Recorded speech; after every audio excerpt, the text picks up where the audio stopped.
44 साल बाद पहली सियासी पार्टी बनी बीजेपी का हरियाणा की सियासत में 2014 के बाद से अब तक गोल्डन पीरियड चल रहा है। लगातार तीसरी बार सरकार बनाने में सक्रिय रहे जीटी रोड बेल्ट और अहिरवाल को इसका रिटर्न भी तुरंत मिला। बता दें कि इस रिटर्न के बाद कैबिनेट मंत्रियों का रिजल्ट भी देखना अब जरूरी हो गया है। यहां से पार्टी ने 48 में से 32 सीटें जीती हैं। नतीजा कैबिनेट के 14 में से सीएम समेत 10 मंत्री यहीं से बने। यही नहीं, इस बार पानीपत जिले से बने दोनों कैबिनेट मंत्रियों को भी रिजल्ट देना जरूरी है।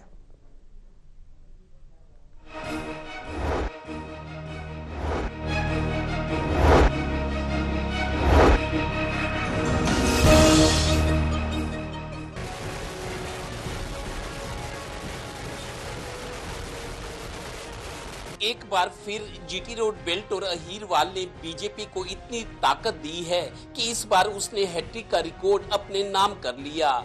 बीजेपी को 48 में से 32 सीटें इन्हीं दो क्षेत्रों से मिली हैं और इसलिए दोनों क्षेत्रों को हाथ के हाथ इसका रिटर्न भी मिल गया। सीएम के अलावा 9 मंत्री भी इन्हीं दो जगहों से बने हैं। मनोहर लाल भी खुश हैं कि उन्होंने अपने लोकसभा क्षेत्र में सभी 9 विधानसभाओं की सीटें जीतकर पार्टी को दी हैं। यानी पार्टी को 20% सीटें करनाल लोकसभा क्षेत्र से ही मिली हैं। ये सन 1980 के बाद हरियाणा में किसी पार्टी की, हरियाणा का देश भर में किसी और पार्टी की, भारतीय जनता पार्टी को छोड़ करके किसी और पार्टी की कभी भी 3 बार लगातार सरकार नहीं बनी।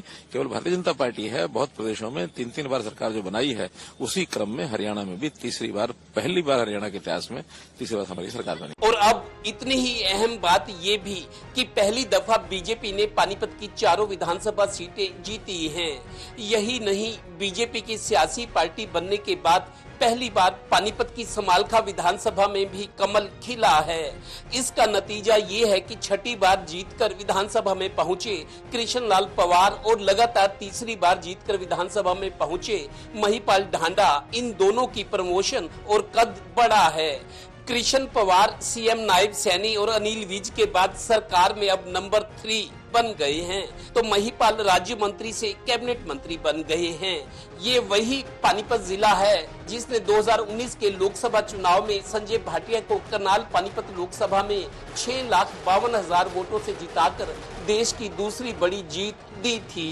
तो दिसंबर 2018 में हुए नगर निगम चुनाव में पानीपत के मेयर पद के चुनाव में अवनीत कौर को 75,000 वोटों के अंतर से जिताया था। ये देश की संभवतः सबसे बड़ी जीत थी। लेकिन पानीपत में सफाई, सीवर, सड़कों की हालत, स्ट्रीट लाइट्स और नगर निगम में बद इंतजामी और भ्रष्टाचार से कई बार हाहाकार मचा रहा।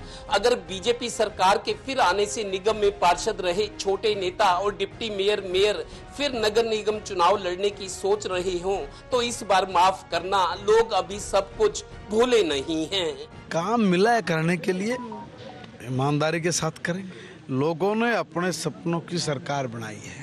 अपनी सरकार के गठन पर इतनी बड़ी संख्या में लोगों को आना, ये उन लोगों के मुंह पे तमाचा जो बोलते थे कि भारतीय जनता पार्टी तो गई, ये नहीं आने वाली कभी भी, तो उनको ये मैसेज दे दिया लोगों ने कि भाई तुम भूल जाओ। अब सबसे बड़ी जिम्मेदारी जिले से कैबिनेट मंत्री बने इन 2 नेताओं की है कि वो लोगों को फील गुड जरूर कराएं, क्योंकि अपने यहाँ के मतदाताओं और जनता जनार्दन का धैर्य ज्यादा देर तक टिका नहीं रहता।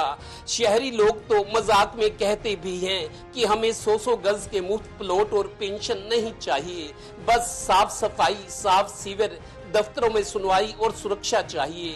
मतदान से 5 दिन पहले पानीपत में हुए अग्रवाल सम्मेलन की समाप्ति पर आयोजकों में से 2 युवाओं ने ये टिप्पणी की थी, शहर की नालियां तो साफ होती नहीं, कैसे माने भारत विकसित देश बन जाएगा। सहयोगी श्रीनिवास के साथ Devendra Kathoria, total news, Panipat bureau.